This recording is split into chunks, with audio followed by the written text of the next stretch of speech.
Bonjour à tous. Je vous souhaite la bienvenue pour ce premier webinaire de 2022 qui va porter sur la conception et les projets architecturaux et urbains. Aujourd'hui, on va faire une démonstration d'Immersite, qui est un outil de co-conception que certains connaissent peut-être déjà, et pour les autres, vous aurez tout le loisir de le découvrir dans l'heure qui va venir. C'est pour ça une première présentation de Maxime Comminges, qui est notre chargé de développement Immersite, et qui va parler avec Jérôme Chariton, chargé de programme immobilier pour le COL. Je vous laisse la parole à tous les deux. Bien, bonjour à tous et bonjour à toutes. Merci également de notre part d'être là.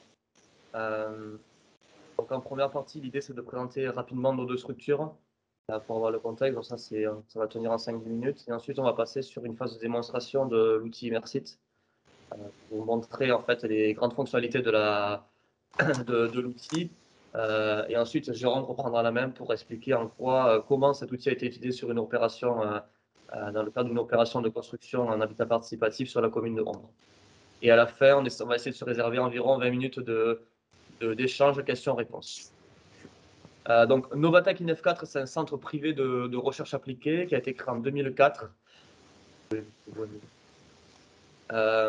Donc, centre privé de recherche appliquée, ça veut dire simplement que l'on connecte le monde de la recherche au monde du marché. Donc, le monde du marché, c'est maîtrise d'œuvre, maîtrise d'ouvrage industriel principalement. Et le monde de la recherche, ça va être plutôt les labos. En fait, en 2004, la création de Novatec part du constat qu'il y a très peu de R&D dans le secteur du bâtiment en comparaison avec les autres secteurs d'activité.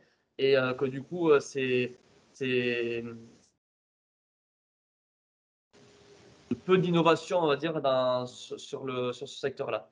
Donc, l'idée de Novatec, initialement, la jeunesse, c'était de se dire, pour faciliter la création d'innovation et le transfert vers le marché et la R&D dans ce secteur-là, on va connecter la recherche fondamentale, qui est plutôt portée par les labos, au secteur, au marché directement. Et donc, comme tout centre privé de recherche appliquée qui se respecte, j'ai envie de dire, on est forcément au cœur d'un écosystème large d'innovation. Alors, à titre d'exemple, ce qui est écrit sur la slide, le fonds de dotation Cercle Promodule INEF4 qui va plutôt nous connecter avec les grands groupes et les industriels, les laboratoires de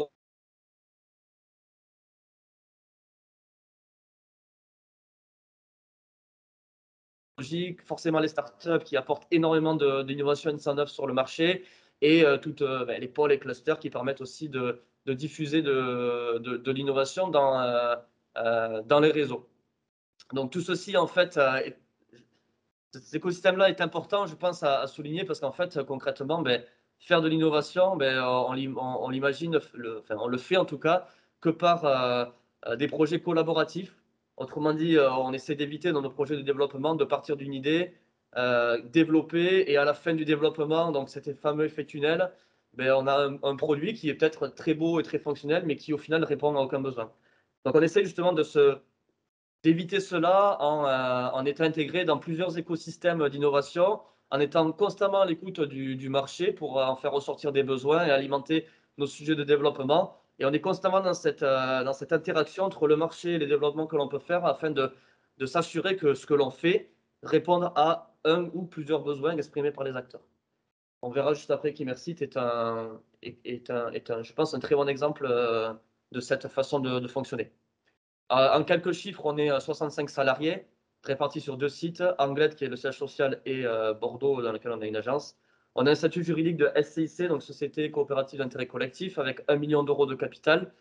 Dans cette SCIC, on retrouve forcément les structures qui sont dans notre écosystème large. On a des partenaires, on a des clients, on a des gens qui ont des activités un peu similaires aux nôtres, mais au final complémentaires. Et on est forcément reconnu comme, alors on est labellisé Centre de recherche technologique, donc CRT, et on est également l'Institut national pour la transition énergétique et environnementale du bâtiment. Donc, on est garant de la diffusion de l'innovation, on va dire, dans ce secteur-là. Voilà, je vous laisse lire la petite punchline qui est en bas à droite et qui résume au final tout ce que je viens de vous dire. Et sur la slide, vous avez également tous les sujets, les méta-sujets que l'on va poursuivre. Immersite s'inscrit dans le méta-sujet l'usager au cœur de la conception et de la construction. Voilà, je ne vais pas m'étendre sur ce schéma-là parce que je pense qu'il n'y a pas matière à en discuter. Enfin, ça prend un peu de temps d'y rentrer dedans. Mais si jamais vous voulez vous pencher dessus, vous pourrez avoir la présentation en aval du webinaire. Voilà, je laisse la parole à Jérôme qui va vous présenter le call. Bonjour à toutes et à tous. Donc, Jérôme Chariton, chef de programme au sein du COL, Comité ouvrier de logement. Tout comme Novatec, nous sommes une SIC, Société coopérative d'intérêt collectif. Je pense que pour nous présenter, il est important que je vous présente l'origine du COL, qui remonte à 1951, période d'après-guerre. On était à l'époque, c'était les castors du quartier Saint-Amand à Bayonne, qui s'étaient réunis à une époque où il y avait du besoin de construire, du besoin humain. Donc, c'est chacun qui aidait son voisin à construire sa propre maison. Ça a perpétué. Du coup, on a permis de se loger là 70 familles à l'époque. Ça a grossi. Nous sommes devenus du coup le comité ouvrier du logement, le COL. Aujourd'hui, on a plusieurs activités. Notre centre d'activité principale, c'est l'accession sociale à la propriété avec divers produits. Le locatif social, où on a un petit parc, localement et Pays Basque et Sudland. Et nous sommes également aménageurs. Donc, nous sommes répartis en plusieurs agences. Le siège social est à Anglet, on a une antenne à Pau, une à Bordeaux et une plus récente, il y a 2 ans maintenant, à Toulouse. Voilà, notre cœur de métier, c'est vraiment l'accession. Nous avons une notion d'innovation, toujours depuis cette époque des castors, où on a dû se renouveler, toujours proposer de nouveaux produits à nos usagers, que ce soit accédants ou locataires, des produits pour se loger et des produits, parce qu'on ne voulait pas qu'il y ait un simple rapport de promoteur, de bailleur avec son client. On voulait retrouver cet esprit qu'il y avait à l'époque des castors, qui est un esprit de partage, d'autoconstruction, d'échange. Vraiment, l'humain est au cœur du village social. Donc, on propose d'autres activités comme le club des coopérateurs, où il y a un fonds de dotation, on aide les personnes en reconversion professionnelle. Il y a des paniers qu'on met à disposition, des paniers potagers, des poissons, des choses comme ça. On essaie de créer un lien qui va au-delà du simple client avec son bailleur, avec le promoteur. Voilà. Donc, du coup, pour en revenir du coup, au sujet qui nous intéresse aujourd'hui, là, c'est une innovation sociale, innovation aussi par rapport à l'accession, on propose toujours des produits différents avec le BRS, je pense aux conférences, mais également du coup un accompagnement des communes de concertation, de proposer des innovations également techniques, en essayant d'être en amont de leur 2020 avant qu'elle n'arrive, maintenant elle y est. Qu'est-ce qu'on proposait du coup à nos futurs usagers pour également les sensibiliser à l'enjeu du climat, qui est un enjeu actuel ultra important. Quel héritage on laisse à nos enfants? Du coup, ça se joue aujourd'hui. Et avec Maxime, avec l'outil Mersit, ça permet du coup, nous, d'avoir des projets où on intègre, vous allez voir. Stavo per mandare un messaggio ieri perché forse ho 2 ragazzi, però mi Ça permet du coup de mettre l'usager au cœur de nos réflexions. Voilà. Je pense que j'ai terminé parce que je vais d'abord aborder un petit peu la suite également. Très bien. Donc, on va enchaîner sur la démonstration d'Immersit. Alors, juste en préambule, je vais vous parler de l'historique d'Immersit et vous donner à voir en fait à qui on s'adresse et dans quelle phase de projet. Donc, Immersit en fait part d'une idée en 2014 qui est en fait l'idée de la réflexion autour de la révolution du numérique qui a inondé le secteur du bâtiment. Alors, elle est bien plus ancienne que ça, hein, la révolution du numérique, puisqu'elle a notamment débuté aux États-Unis dans les années plutôt 95. Mais elle est arrivée assez, de façon assez imposante en Europe en 2013-2014 avec l'émergence du BIM et de tout un tas de sujets qui gravitaient autour, avec voilà, les scanners 3D, l'impression 3D, la maquette numérique au sens large. Et donc en fait, on s'est tout simplement intéressé à cette idée-là de dire, mais au final, il y a une révolution qui est en train de se mettre en place avec certainement un jeu d'acteurs qui va bouger hein, vis-à-vis de ce qu'on connaît, qui va évoluer. Mais par contre, à aucun moment on arrive à inclure des parties prenantes larges, on va dire. Ce BIM-là est fait pour des gens qui sont au final très techniques et très experts, mais les usagers qui ont aussi une expertise d'usage, mais à aucun moment on a pensé cette révolution-là pour eux. Donc en fait, on s'est dit, comment qu'est-ce qu'on peut faire? Est-ce qu'on peut créer un outil ou une méthode, une démarche qui permettrait d'inclure l'ensemble des parties prenantes, notamment les non-sachants, hein, donc les usagers, mais également des élus. Je pense notamment également à eux, parce qu'on s'adresse énormément à eux dans nos projets. Comment on peut arriver à les intégrer et à leur faire prendre ce train-là de la révolution numérique. Donc, on est passé par différentes phases. Comme je vous disais en préambule, on est constamment au contact du marché pour essayer de développer un outil qui réponde au mieux aux besoins. Et donc, on a eu, après une première phase d'incubation, on va dire en 2014, qui a permis de transformer une idée en un premier concept. On a eu un premier prototype on a conçu un premier prototype en 2015 qu'on a pu exposer à la COP21 de Paris pendant tout le mois de décembre. Ça nous a permis de récolter sur un public pour la peine très large les avis des gens qui testaient l'outil. Et en parallèle, on a continué à le développer jusqu'en 2017, toujours en étant très proche de ce marché et de l'ensemble des acteurs qui le composent, pour avoir une première forme de produit qui ressemblait peu ou prou à ce que vous voyez à l'écran en 2017. De là, forcément, ça a marqué un énorme virage dans l'histoire d'Immersit et ça nous a permis de décrocher notre premier contrat en 2018. Et depuis 2018, on a la chance d'avoir un outil qui, a priori, fonctionne plutôt bien et en tout cas sur lequel il y a un vrai intérêt puisqu'on a un nombre de projets qui est croissant, avec un chiffre d'affaires forcément qui est croissant, des équipes qui se constituent et qui grossissent au fur et à mesure du temps. Et aujourd'hui, donc en 2022, donc j'ai mis des chiffres pour vous donner à voir de l'importance en fait de cette activité-là au sein de Novatech INF4. On a environ une dizaine de projets B2B en cours. On a 2 gros partenariats de R&D qui sont vraiment dans le pipe de développement d'Immersit et un projet européen avec une ville aux Pays-Bas. Enfin, forcément, il y a plusieurs partenaires, mais on travaille directement avec une ville aux Pays-Bas. Voilà. Si tu veux passer la slide, s'il te plaît. Donc ensuite, le deuxième élément qui me semble important de mettre en avant, c'est à qui on s'adresse et à quelle phase de projet. Donc grosso modo, historiquement, on s'adresse plutôt à... Disons qu'on est rentré par la porte des promoteurs pour commencer à diffuser Immersit sur les projets de construction. Aujourd'hui, les promoteurs représentent environ 50% de notre portefeuille client, les bailleurs plutôt 30% et les aménageurs 20%. Certainement que cette répartition est vouée à fortement varier. Je dis bien fortement varier parce qu'en fait, vu qu'on est toujours dans cette dualité entre le marché, la vente de prestations de services sur le marché et le développement, on a depuis maintenant 2 ans, on a lancé des sujets de développement qui nous permettent de s'adresser à un public auquel on ne s'adressait pas historiquement et que sont notamment les aménageurs. Un aménageur est dans un des 2 gros projets de partenariat notamment. Et voilà, et donc ça permet aussi d'étoffer notre portefeuille client, de s'adresser à plus de public, un public encore plus large. Et donc on a pour vocation d'essayer d'arriver à équilibrer ces trois grandes catégories-là de clients dans les prochaines années. Donc ensuite, pour quand? Autrement dit, quand est-ce qu'on intervient? Grosso modo, Immersit, vous allez voir, Immersit, en fait, c'est un outil qui a un potentiel qui est assez énorme, voire même infini. Alors, il n'est peut-être pas pertinent pour toutes les phases de projet, mais en tout cas, il peut trouver une utilité sur l'ensemble des phases de projet. Ce que vous voyez à l'écran, c'est en gros la répartition aujourd'hui des phases sur lesquelles on intervient, principalement dans les phases de conception et de simulation.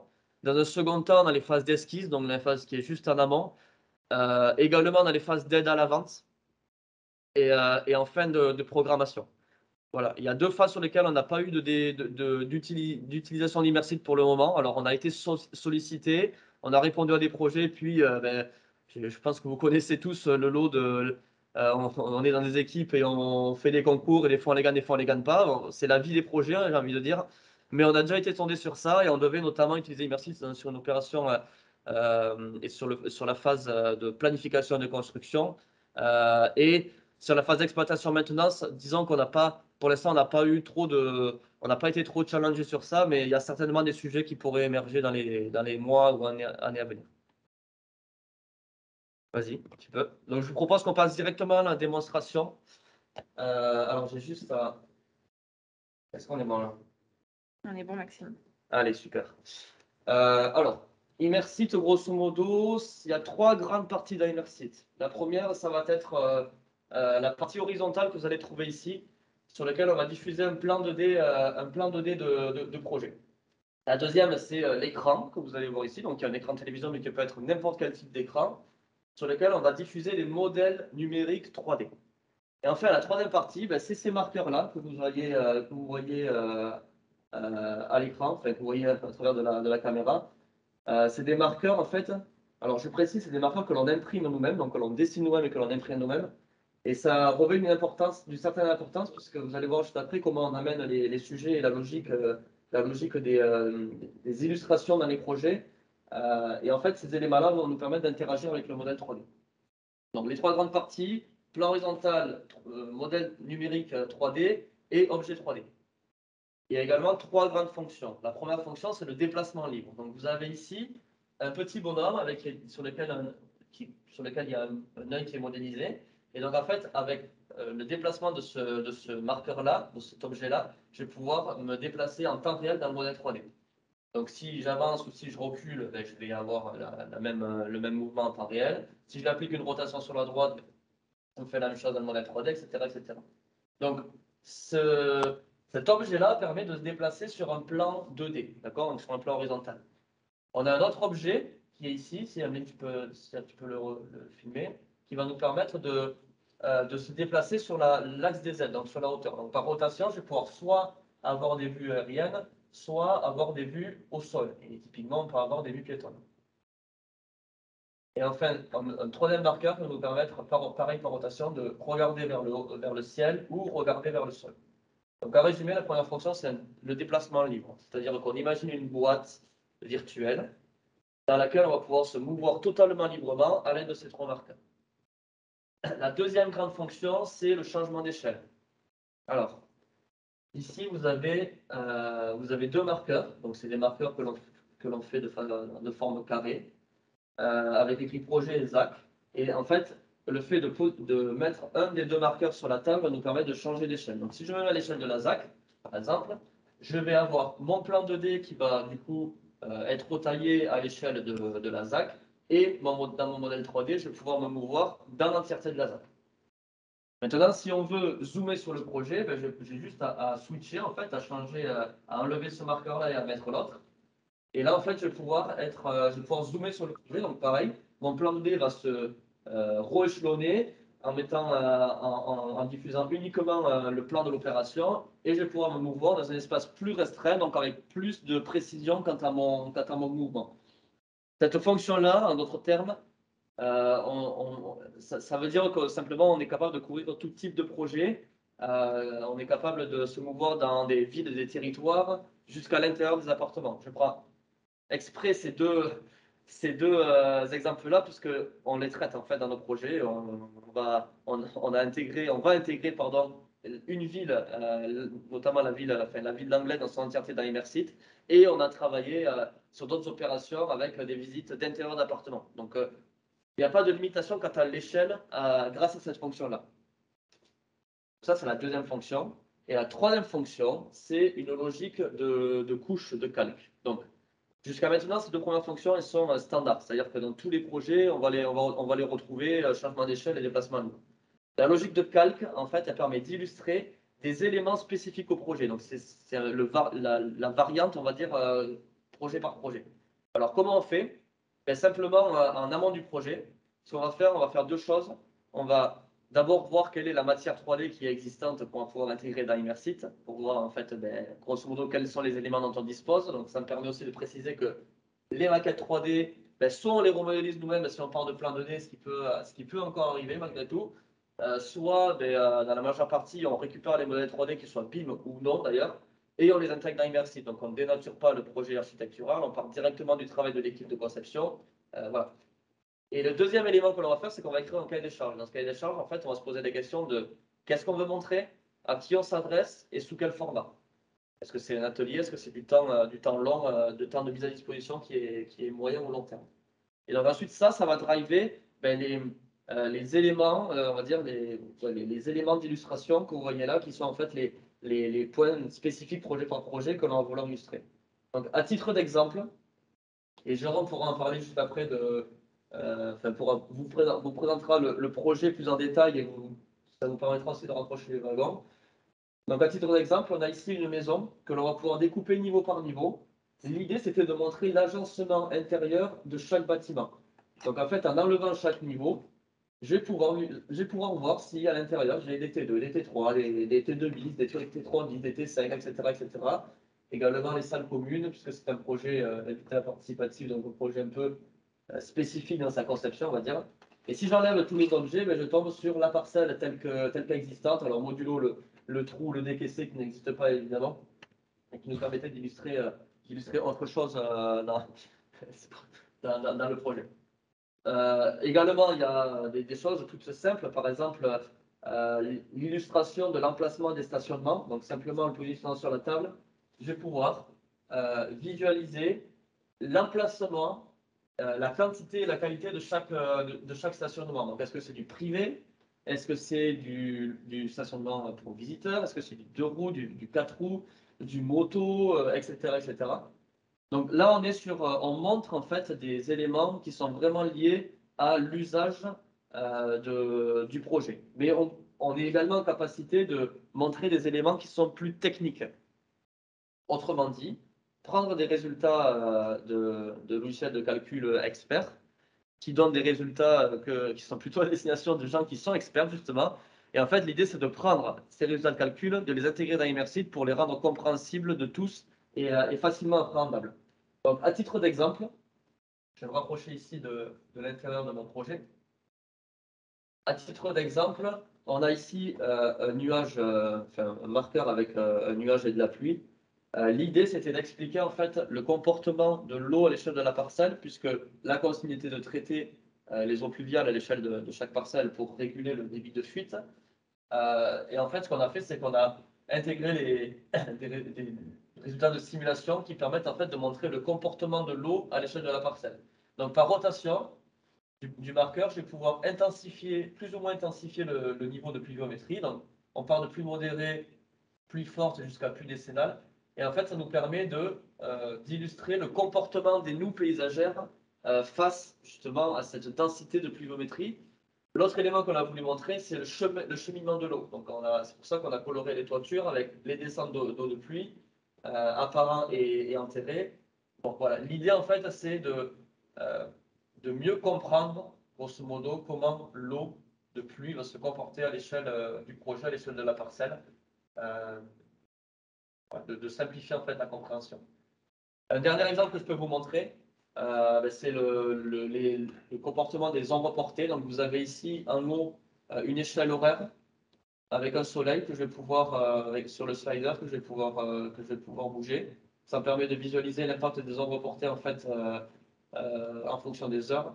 Et à droite, vous avez des dates. On va pouvoir varier la date, faire varier la date. Et en fait, l'idée, c'est de pouvoir visualiser l'impact des ombres portées des bâtiments entre eux ou du projet vis-à-vis de l'environnement ou l'ensoleillement des façades à n'importe quel moment de l'année. Donc là, on est sur des notions d'intégration plus techniques, on va dire, mais qui restent faciles à appréhender par tous.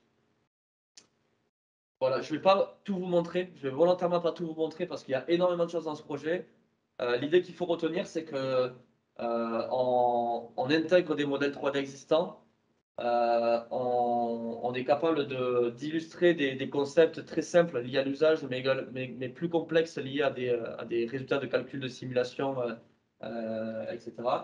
Et c'est un outil qui est facile à appréhender, facile à utiliser, qui se veut être très ergonomique et qu'on peut utiliser de façon collective. C'est-à-dire que la taille et le format de la table et sa conception fait que, et d'ailleurs c'est ce qui se vérifie à chaque atelier, fait qu'on peut l'utiliser en collaboratif, à plusieurs personnes en temps réel. L'outil suit et ça permet de générer du dialogue, de faciliter le dialogue entre les différentes parties prenantes. Voilà, j'en ai fini pour la démonstration d'Immersit. J'essaie d'être le plus simple possible dans l'approche et je vais te laisser enchaîner, Jérôme. Oui, et du coup, je vais enchaîner sur ce que tu disais en parlant de dialogue, parce que nous, du coup, l'outil Immersit était un outil très avantageux à plus d'un titre et à différentes échelles.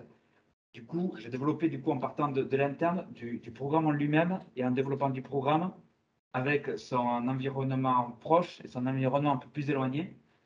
Donc, tout d'abord, cette opération-là de Ondre qu'on présente avec Maxime est une opération d'habitat participatif. Qu'est-ce que l'habitat participatif? On rappelait, du coup, je rappelle l'histoire du col et des castors, des gens qui s'aidaient pour construire, qui étaient là au départ de l'opération.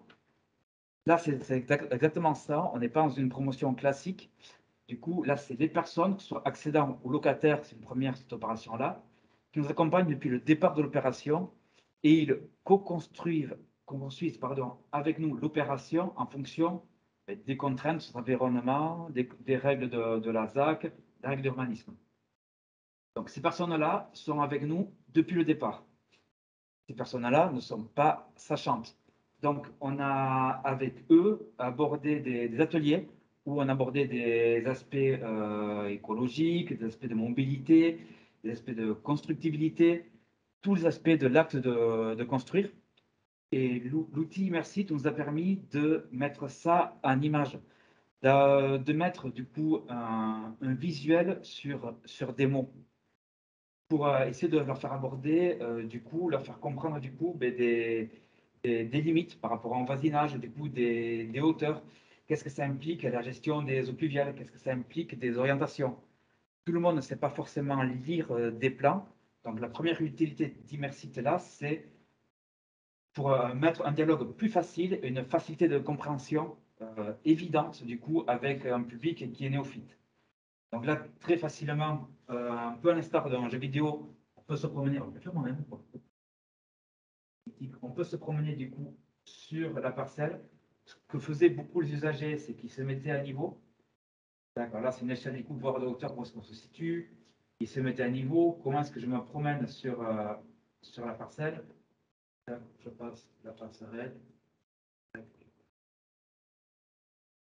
Voilà. Et je me promène assez facilement, du coup, vraiment à échelle d'homme. Cette échelle-là est très utile aussi pour les gens de se rendre compte des hauteurs. Comment est-ce que je vais? On peut se mettre aussi sur les hauteurs de balcon. Quelle vue j'ai directement depuis mon potentiel futur logement? Et ça permet d'exprimer du coup beaucoup de choses, beaucoup d'usages. En fait, l'usage est très important. Pour cette notion, on a un habitat participatif. Ils sont là pour leur habitat individuel, mais également l'usage collectif. Donc cette notion-là qui est vraiment mettre en avant. Et du coup, cet outil-là, par rapport aux aspects, au potager partagé, aux salles communes, aux espaces qu'ils auront en commun en toiture, et ça permet du coup de voir les vues qu'ils auront, comment ils pourront anticiper les futures gestions, tout ça. Donc voilà pour ça, en bougeant sur les hauteurs. Maxime évoquait tout à l'heure ce marqueur très important, les eaux pluviales. On abordait l'aspect également du coup des choses qui tenaient cher à la commune, la gestion des eaux pluviales. Un marqueur très important, vu que sur l'opération, on travaille avec des bassins de rétention à ciel ouvert, réintégrer du coup cette notion de quand il pleut, on habite autour de l'eau. Et l'eau, elle est nécessaire pour avoir du végétal. Enfin, un aspect des notions, d'anciennes notions qu'on remet au goût du jour. Et du coup, ce marqueur-là, outre le fait, je vais l'aborder après, de montrer à la commune comme quoi on a traité le sujet, et sensibiliser encore une fois les futurs participants, les participants, à notre démarche qu'ils ont suivi, mais du coup, la communication était plus aisée. Et du coup, effectivement, on abordait le thème du dialogue. Ça permet d'aborder des sujets, des discussions pour les gens qui sont néophytes. Et du coup, ça leur permet de s'interroger, de poser des questions.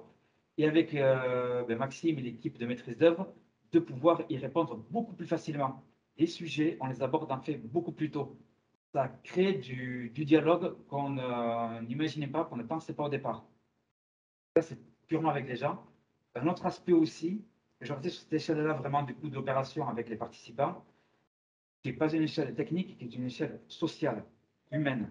Vous le voyez un petit peu dans le slide qu'a présenté Emeline tout à l'heure de présentation du groupe là.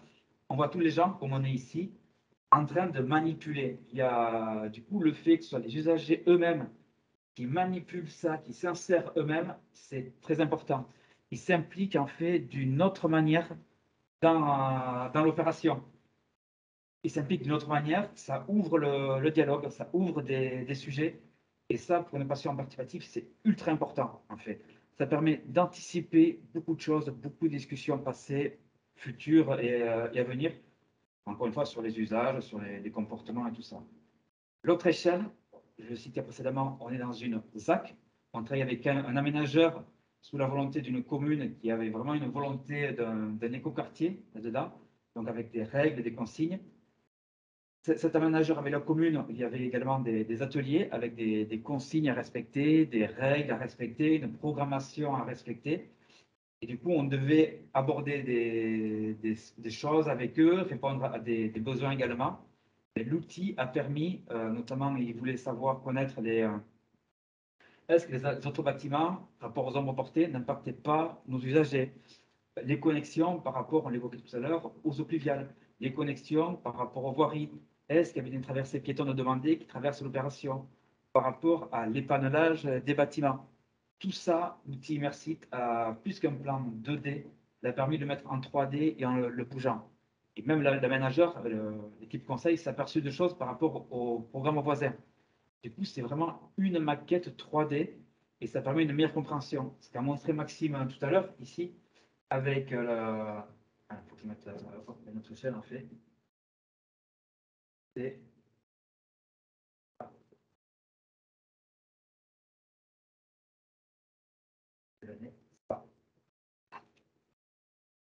ça qu'on parle de programmation, voilà. De quoi est-ce qu'on parle? Où sont les différentes typologies?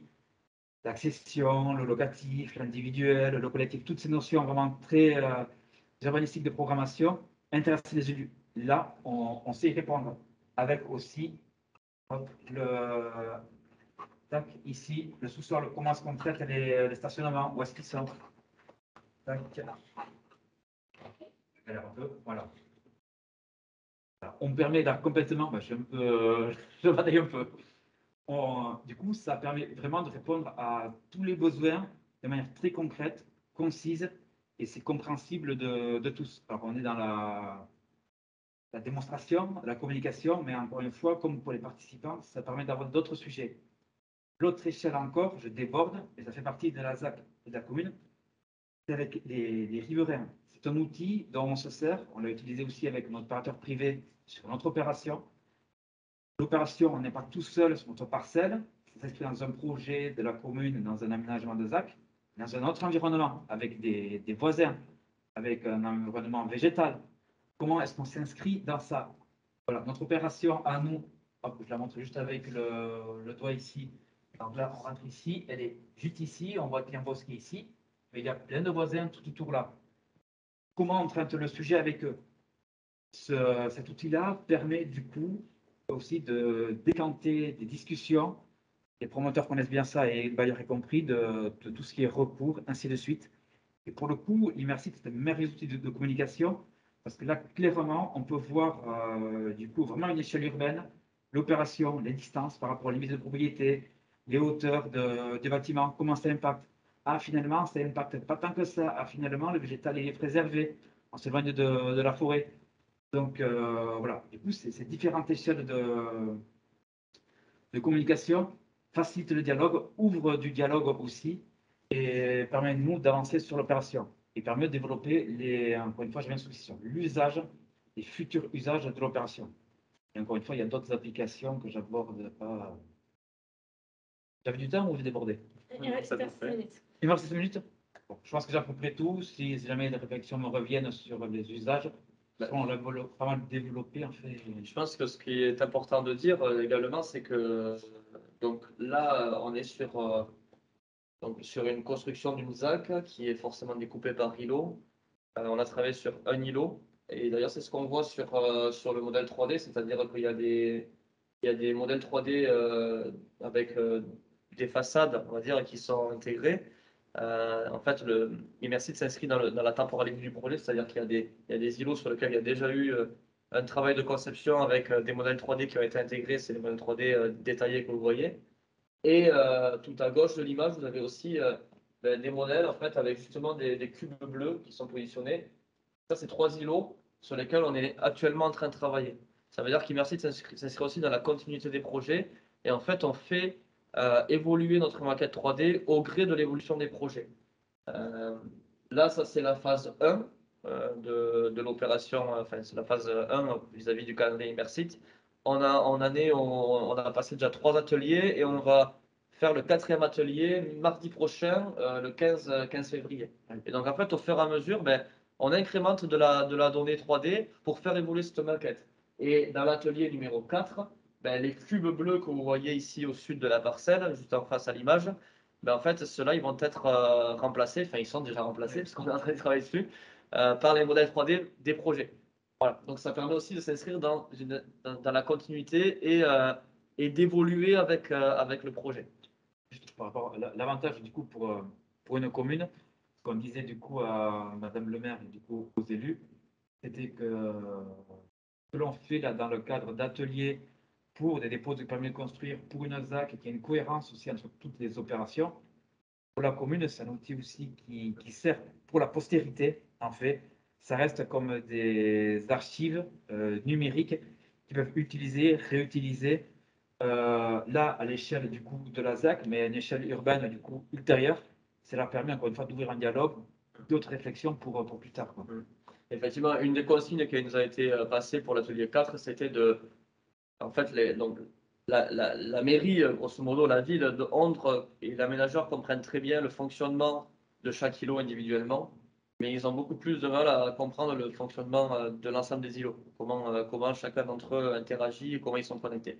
Donc, dans l'atelier numéro 4, ce sur quoi on est en train de travailler, c'est montrer en fait comment ça se connecte par les flux, par la gestion des eaux pluviales, par les stationnements et tout un tas d'autres projets. Et l'aspect, l'un des premiers aspects même, ça c'est l'aspect pratique, et l'aspect esthétique. En gros, la beauté de l'opération, comment une opération s'inscrit par rapport à une autre. Est-ce qu'elles sont complètement différentes? Est-ce qu'il y a des vues, des percées, des jours, ce qui est le cas en fait. Ce sur quoi on a travaillé avec l'équipe conseil. Et alors forcément, on pourrait avoir des maquettes physiques comme ça se fait autrefois. C'est très joli, c'est flatteur. Et une maquette numérique, ça met ça à une autre échelle. On peut s'y projeter à hauteur d'homme, pardon, comme je l'ai fait tout à l'heure. Et ça permet d'avoir une vraie cohérence et encore une fois une vraie réflexion par rapport à ça. Là, on le voit à l'échelle du, comme disait Maxime, de la ZAC, d'une partie de la ZAC avec 2 îlots. Imaginez ça à l'échelle de tout un quartier, d'une ville entière, d'une agglomération. Enfin, du coup, ça permet d'autres réflexions en fait. Tout à fait. Voilà. Non, mais c'est très bien. On peut repasser sur le PowerPoint. Tu départages ton écran avec la petite croix.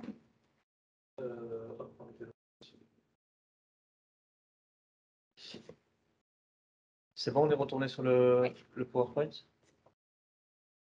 Ok, donc là, on en a fini avec la démonstration. Vous avez mis quelques images. Je reviens juste avant pour Nabil. On a mis quelques images pour vous. C'est des photos prises en fait pendant l'utilisation d'Immersite.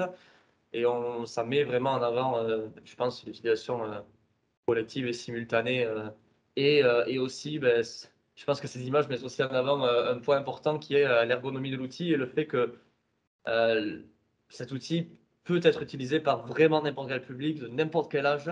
On l'a testé sur, moi j'aime bien l'adage, ce que j'ai écrit de 7 à 77 ans, mais en réalité on l'a testé sur des publics même plus âgés que 77 ans, et personne n'a jamais eu de difficulté à utiliser l'outil. Alors certains vont l'utiliser mieux que d'autres, évidemment, on n'est pas tous égaux face à la technologie, mais en tout cas il n'y a pas de blocage technique quant à l'utilisation de l'outil et à la compréhension des messages qui sont diffusés. Et je revenais juste parce qu'on voit du coup les utilisateurs, ça me revient en voyant les images du coup de notre opération. Là, enfin, l'un des premiers sujets quand on a un habitat participatif, même dans une opération classique, c'est où est-ce que je vais être logé. Donc forcément, on pouvait voir facilement, comme j'ai dit tout à l'heure, où est-ce que je vais être précisément, quelle vue depuis mon balcon. Mais on avait abordé, comme je le citais précédemment, d'autres notions, un peu en avant des revers, comme les facteurs jour-lumière, suivant mon exposition. Est-ce que j'ai plus ou moins de soleil? Est-ce que ça n'a pas trop cogné si je suis trop à l'ouest, par exemple? Et ces notions-là, avec, c'est montré Maxime, du coup on ne voit plus l'écran, mais avec en jouant du coup sur les horaires de la journée, sur les temps les dates dans l'année également, et sur les facteurs jour-lumière, on peut intégrer ça et on peut expliquer plus facilement aux personnes. Vous voyez, ce logement-là, avec telle exposition, en été, vous aurez très chaud, donc il faut avoir une casquette. Et du coup, des choses plus abstraites, très théoriques, on peut l'expliquer beaucoup plus facilement, matériellement en fait. Voilà. Et apporter des solutions techniques et co-concevoir vraiment avec les personnes, les bureaux d'études, architectes. Tout à fait. Voilà, donc en guise de conclusion, je vous ai mis des mots un peu pêle-mêle pour vous donner à voir en fait de l'ensemble des sujets qu'on a pu traiter par le passé. C'est pas du tout exhaustif et il y a certainement plein d'autres sujets sur lesquels on sera amené à travailler dans les mois amenés à venir. Mais c'est pour montrer en fait l'étendue et le potentiel de l'outil. Je finirai juste sur la conclusion que le développement d'Immersive, puisque vous avez bien compris qu'on le vendait au travers de prestations de services. Adossé à ça, comme je le disais, on a un plan de développement. Simplement, il est structuré en 4 axes. Le premier, c'est comment intégrer des environnements 3D de projet de façon plus rapide et plus simple et plus réaliste. Donc là, en fait, on a travaillé sur l'intégration de modèles 3D issus de relevés scanners. Ça nous a permis notamment d'avoir un partenariat avec la ville d'Anglet, dans lequel en fait on va numériser l'ensemble de la ville et l'intégrer dans Immersit. Le deuxième sujet, c'est la connexion d'Immersit à des outils experts. Donc, typiquement, ce que vous voyez, les eaux pluviales, c'est ça. Ça donne à voir à ce vers quoi on voudra aller. Mais techniquement, c'est beaucoup plus poussé que ça. On a un contrat notamment de partenariat avec le CSTB qui développe un outil qui s'appelle Mitrason, qui fait du calcul de propagation acoustique de bruit urbain à des échelles urbaines. Donc, en gros, on prend des routes, on les qualifie avec plusieurs niveaux de densité et des typologies de véhicules, et ça donne une carte de propagation et une restitution sonore. Et en fait, on est en train de connecter leur outil à Immersit. Autrement dit, on va rendre ergonomique l'outil Mitrason, qui est un outil très expert et très qualifié et très pointu, et on va le rendre un peu plus facilement perceptible avec l'acoustique et le visuel dans Immersit. Troisième sujet, c'est sur la partie vraiment matérielle de l'outil, puisque comme vous avez vu, c'est quand même, on se qualifie souvent de meuble, à juste titre, je pense, c'est un matériel qui est assez imposant. Donc on est en train de réfléchir en fait à comment, quel format pourrait prendre cette table-là pour qu'elle soit plus facilement transportable, plus facilement mobile, et même être utilisée selon différents formats, notamment je pense dans un format de réunion d'équipe, vraiment dans des réunions de conception. Et après, le dernier sujet, c'est comment donner accès à n'importe qui à distance, donc avec typiquement votre ordinateur, aux maquettes 3D. Donc là, on a en ligne de mire, on a l'idée que cette maquette 3D-là, plusieurs utilisateurs pourraient se connecter dessus de façon simultanée et apporter du contenu ou du moins interagir avec du contenu. Et que en supplément, on aurait cette table immersive qui permettrait également de naviguer dans cette maquette 3D-là. Donc en gros, l'idée, c'est de pouvoir s'adresser à un public encore plus large, de pouvoir s'inscrire aussi dans le contexte actuel qu'on connaît tous, hein, avec les différentes restrictions sanitaires qui nous imposent, voilà, qui nous freinent, on va dire, sur l'aspect collaboratif et travail en présentiel. Donc l'idée, c'est d'arriver à dématérialiser aussi ces maquettes-là pour entrevoir d'autres usages, d'autres publics et d'autres projets. Voilà. Ok. Dernière slide, vous avez nos contacts. Donc Manuel Barral, le première adresse mail qui n'a pas pu être là aujourd'hui, qui est notre responsable commercial à Novatec INF4. Maxime Comèche, donc c'est moi-même, et Jérôme Chariton également. Voilà. Donc si vous avez des questions, il nous reste un quart d'heure à peu près. On est désolé, on a débordé un peu de 5 minutes. Si vous avez des questions, avec plaisir pour y répondre. Et si vous ne pouvez pas me poser les questions ou si d'autres questions vous viennent suite au webinaire, les adresses mail sont là pour ça, pour pouvoir nous contacter directement. Alors, ça tombe bien, Maxime, j'ai reçu pas mal de questions dans le chat. La première, c'est combien de temps faut-il pour monter un modèle comme ça? Alors, ça va vraiment dépendre de ce que l'on cherche à avoir et de la matière qui est disponible. C'est pour ça que je parlais de ces éléments-là qui sont très importants en fait en amont de la configuration. Autrement dit, si on a de la matière 3D qui est facile à implémenter, ce sera plus rapide. Et si on a un cahier des charges qui est allégé, ce sera forcément plus rapide. En moyenne, vraiment en moyenne, on prévoit 4 semaines, nous, de temps de travail. Alors, ce n'est pas le temps de travail effectif, c'est 4 semaines, c'est semaine 1, on va définir le cahier des charges, récupérer les éléments, réfléchir ensemble à comment on l'articule. Semaine 2 et 3, on va configurer l'outil avec des réunions intermédiaires qui permettent de valider ce que l'on fait est en phase avec les attentes. Et semaine 4, on va le déployer. Donc en fait, en termes de travail effectif, mais c'est en moyenne, faut compter vraiment entre, on va dire 2 semaines environ d'intégration de la maquette et de la configuration. Mais des fois, on a des projets sur lesquels on va travailler 2-3 jours, quoi. Ça va vraiment dépendre en fait de ces deux éléments-là que l'on va avoir en amont et de ce qu'on va en faire. Et du détail de finition. Et du niveau de définition, et du coup, et de la phase projet également, qui joue énormément. Ce qu'on a vu là, enfin, on a surtout vu des cubes comme ça. C'est une partie, on va dire, de l'opération n'était pas très avancée au niveau de l'architecture, était vraiment sur des volumes. Alors, nous, on l'a pas utilisé tant le col commercialement, parce que bon, on n'a pas vocation à ça non plus. Mais je sais que j'ai vu des images que vous avez fait quand on travaillait son projet avec un promoteur privé. Vous avez poussé très loin le rendu réaliste et on était vraiment intégré, mais comme dans un film 3D, en fait. On avait même fait de la végétation, de l'herbe en 3D. On avait poussé jusqu'à ce niveau détail-là, avec des fleurs et tout ça. Enfin, voilà. Et on voulait souligner notamment, enfin, l'idée c'était de souligner le traitement paysager de l'opération qui était quand même très au-delà de ce qui se fait habituellement. Est-il possible de montrer différents scénarios d'aménagement, les montrer en temps réel sur le plan de masse et dans l'image 3D interactive?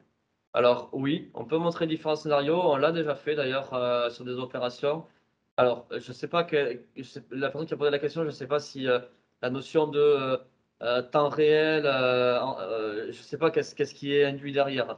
Si la question c'est de savoir est-ce qu'on peut dessiner en temps réel, oui et non. On a des moyens de le faire, mais c'est pas du dessin très poussé. Ça va vraiment être de la volumétrie. On va pouvoir déplacer des volumes et les étirer, changer la hauteur, etc. Généralement, ce que l'on fait, c'est on essaie de cadrer en amont des ateliers pour éviter que ça parte dans tous les sens et que du coup ça fasse des réunions qui ne sont pas productives. En fait, on va intégrer différents scénarios et montrer les différents scénarios d'aménagement qui ont été imaginés et travailler sur cette base-là. Et ça, on peut tout à fait le faire en fait avec des moyens très simples qui permettent de visualiser voilà, différents projets, différentes idées, etc.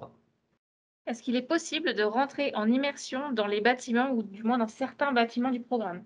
Oui, tout à fait, on l'a fait également. Donc c'est pour ça que j'expliquais la notion d'échelle de la ville jusqu'à l'intérieur des bâtiments. On a travaillé notamment sur cette opération sur laquelle, dans laquelle parlait Jérôme, sur laquelle on a poussé énormément le réalisme sur les façades et la végétation.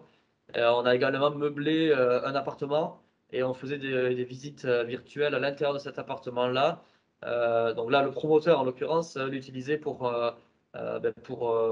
montrer ses prospects, ses clients l'opération et que ça devienne un outil qui en fait permette d'aider à la vente de ces lots, quoi. Donc c'est tout à fait faisable. On pourrait même aller plus loin, à une échelle encore plus restreinte que l'intérieur des bâtiments. Tu as une question sur la tarification de la prestation, du matériel. Alors, Et tu en as une deuxième qui est plus ou moins liée. Combien coûte, quel est le coût moyen pour monter un modèle 3D? ouais, Je te alors, laisse de- je vais faire un peu une réponse de Normand, mais ce qui est lié à ma première réponse, c'est ça dépend des éléments que l'on va avoir en amont et de ce qui nous est demandé. En gros, l'effort à réaliser, il est forcément en fonction de ça. Je précise une chose, on ne vend pas l'outil, on ne vend pas le matériel aujourd'hui. On le met à disposition, des formats qui sont tout à fait faisables, sur des temps plus ou moins longs, mais on ne le vend pas. Tout simplement parce que techniquement, l'outil nécessite encore un savoir-faire trop qualifié pour qu'on puisse le vendre et permettre à chacun en fait, de l'utiliser, d'incrémenter de la donnée, etc. On réfléchit à avoir des évolutions de l'outil qui permettent d'avoir une certaine autonomie de la part de certains acteurs, mais pour l'instant, on n'y est pas. Techniquement, c'est quand même un sujet qui est assez compliqué.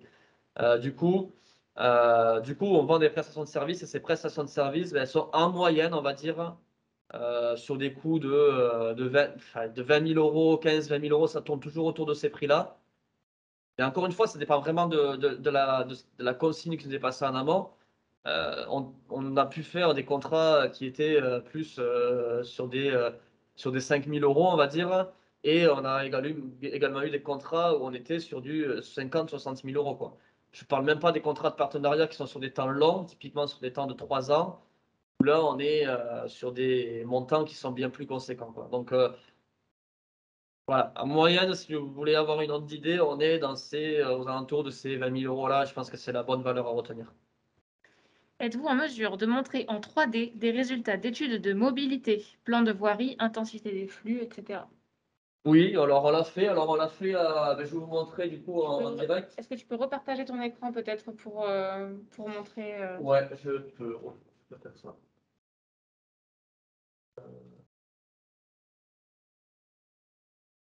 On est bon? Ouais. Alors on l'a fait. Alors ça, c'est pas forcément la meilleure des façons que, enfin, on s'est amélioré, on va dire, sur ce sujet-là. Mais grosso modo, on a traité de l'aspect circulation en fait.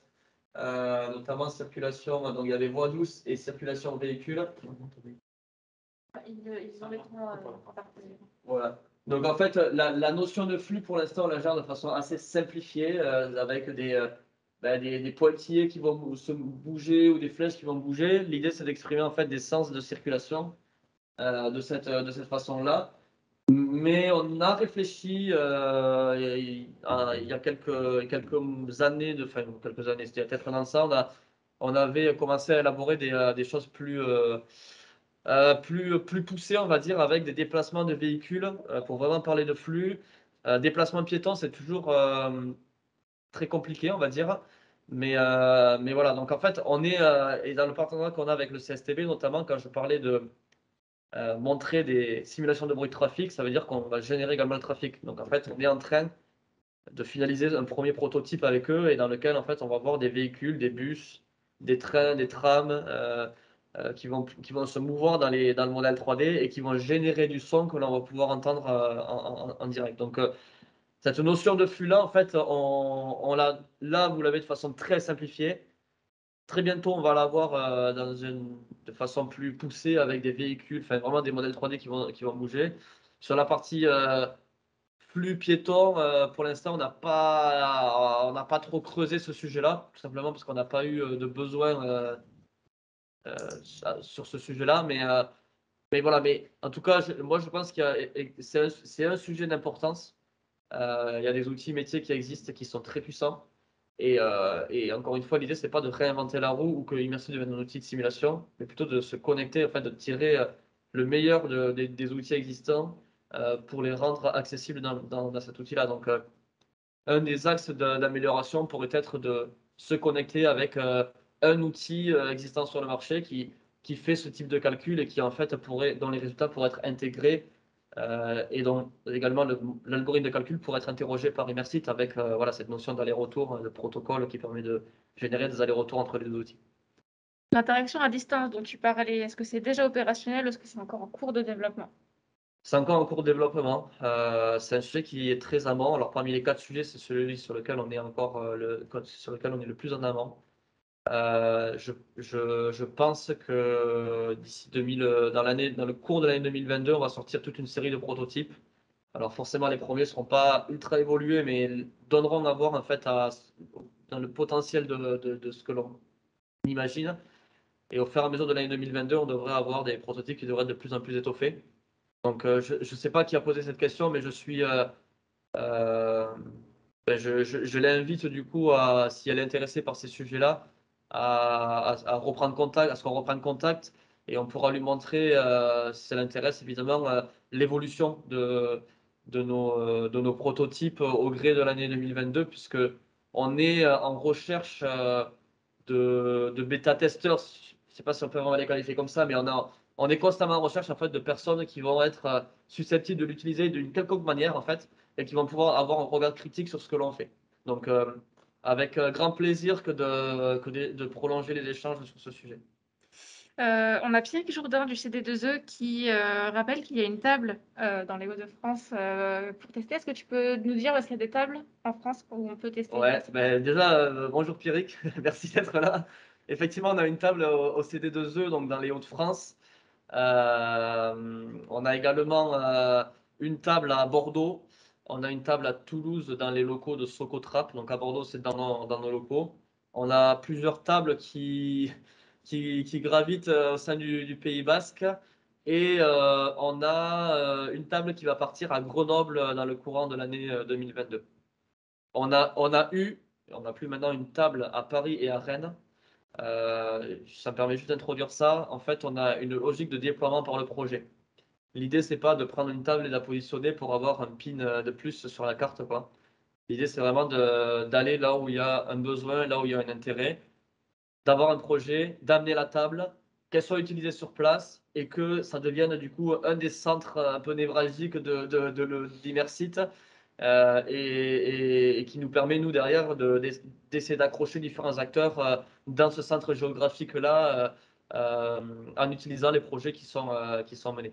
Voilà, peut-être éventuellement une table aussi vers Montpellier dans le courant de l'année 2022. Voilà, il y a des discussions qui sont en cours. Voilà.